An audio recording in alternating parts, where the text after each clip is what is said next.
ಎಲ್ಲರಿಗೂ ನಮಸ್ಕಾರ. Chetana's veg kitchen ಚಾನೆಲ್ಗೆ ಸ್ವಾಗತ. ಇವತ್ತಿನ ಸ್ಪೆಷಲ್ ಬ್ರೇಕ್ಫಾಸ್ಟ್ ರೆಸಿಪಿ ಸಜ್ಜಿಗೆ ರೊಟ್ಟಿ. ಹಾಗಾದರೆ ಈ ರೆಸಿಪಿಯನ್ನು ಹೇಗೆ ಮಾಡೋದು ಅಂತ ನೋಡೋಣ.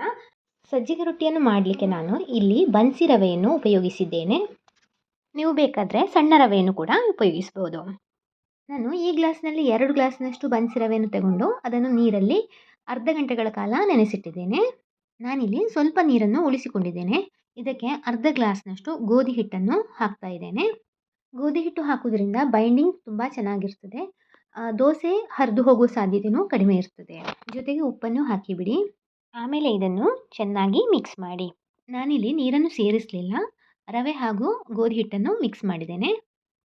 ಈ ಹಿಟ್ಟಿಗೆ ನಾನು ಸಣ್ಣದಾಗಿ ಹೆಚ್ಚಿರುವ ಟೊಮೆಟೊ, ಈರುಳ್ಳಿ, ಹಸಿಮೆಣಸಿನಕಾಯಿ ಹಾಕ್ತಾ ಇದ್ದೇನೆ. ಇದಕ್ಕೆ ತುರಿದಿರುವ ಕ್ಯಾರೆಟ್, ಎಳೆ ಸೌತೆಕಾಯಿ ಹಾಗೂ ಕೊತ್ತಂಬರಿ ಸೊಪ್ಪನ್ನು ಹಾಕಿದ್ದೇನೆ. ನೀವು ಬೇಕಿದ್ರೆ ಕಾರ್ನ್, ಹಸಿ ಬಟಾಣಿಯನ್ನು ಕೂಡ ಹಾಕ್ಬೋದು. ತರಕಾರಿಗಳನ್ನೆಲ್ಲ ಹಾಕಿದ ಮೇಲೆ ಚೆನ್ನಾಗಿ ಒಂದ್ಸಲ ಮಿಕ್ಸ್ ಮಾಡಿ. ಸೌತೆಕಾಯಿ ಹಾಕಿರೋದ್ರಿಂದ ಅದು ನೀರು ಬಿಟ್ಟಿದೆ. ಈ ಕನ್ಸಿಸ್ಟೆನ್ಸಿ ಕರೆಕ್ಟ್ ಆಗಿದೆ. ಇವಾಗ ತವಾ ಬಿಸಿ ಮಾಡಿ ಎಣ್ಣೆ ಹಚ್ಚಿ 1 ಸೌಟ್ನಷ್ಟು ಹಿಟ್ಟನ್ನು ಹಾಕಿಬಿಡಿ. ಹಿಟ್ಟನ್ನು ಕೈಗಳ ಸಹಾಯದಿಂದ ಕಾವಲಿಯಲ್ಲಿ ಹರಡಿಬಿಡಿ. ಒಂದು ವೇಳೆ ನಿಮ್ಮಲ್ಲಿ ಏನಾದರೂ ಬಾಳೆ ಎಲೆ ಇದ್ದರೆ ಅದನ್ನು ಹಿಟ್ಟಿನ ಮೇಲೆ ಇಟ್ಟು ಪ್ರೆಸ್ ಮಾಡಿ, ಆವಾಗ ಅದು ಚೆನ್ನಾಗಿ ಹರಡಿಕೊಳ್ತದೆ. ರೊಟ್ಟಿಯನ್ನು ತೆಳುವಾಗಿ ಕೈಯಿಂದ ಹರಡಿ, ಇದರಿಂದ ರೊಟ್ಟಿ ತುಂಬ ಚೆನ್ನಾಗಿ ಕ್ರಿಸ್ಪಿಯಾಗಿ ಬರ್ತದೆ. ಆಮೇಲೆ ಇದಕ್ಕೆ ಮುಚ್ಚಳವನ್ನು ಮುಚ್ಚಿ 4-5 ನಿಮಿಷಗಳ ಕಾಲ ಮೀಡಿಯಂ ಫ್ಲೇಮಲ್ಲಿ ಬೇಯಲು ಬಿಡಿ.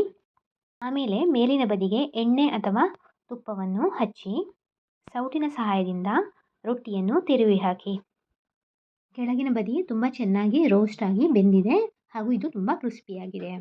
ಇದನ್ನು ಪುನಃ 2-3 ನಿಮಿಷಗಳ ಕಾಲ ಬೇಯಲು ಬಿಡಿ. ಆಮೇಲೆ ಇದನ್ನು ಕಾವಲಿಯಿಂದ ತೆಗೀರಿ.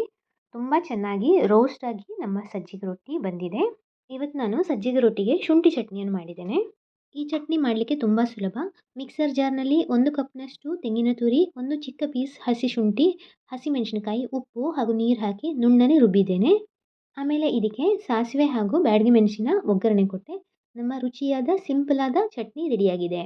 ನಾನಿಲ್ಲಿ ಸಜ್ಜಿಗೆ ರೊಟ್ಟಿಯನ್ನು ಶುಂಠಿ ಚಟ್ನಿ ಮತ್ತು ಬೆಣ್ಣೆಯೊಟ್ಟಿಗೆ ಸರ್ವ್ ಮಾಡಿದ್ದೇನೆ.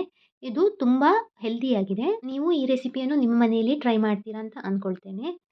ನಿಮಗೆ ಈ ವಿಡಿಯೋ ಇಷ್ಟವಾದಲ್ಲಿ ದಯವಿಟ್ಟು ಲೈಕ್ ಮಾಡಿ. ನಿಮ್ಮ ಅನಿಸಿಕೆಗಳನ್ನು ಕಮೆಂಟ್ ಬಾಕ್ಸ್ನಲ್ಲಿ ಹಾಕಿ.